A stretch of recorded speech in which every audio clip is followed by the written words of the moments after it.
I feel today for the past few days. And as someone who's called a motivator and even got an award for being a motivator, honestly, ang hirap niyang sabihin.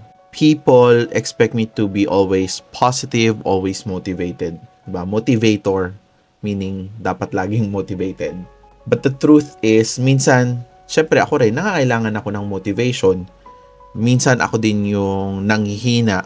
And what I'm learning from this is motivation isn't about being up all the time, being 100% all the time. It's about being real all the time. No? Showing up even kahit hindi perfect, kahit hindi palaging high energy.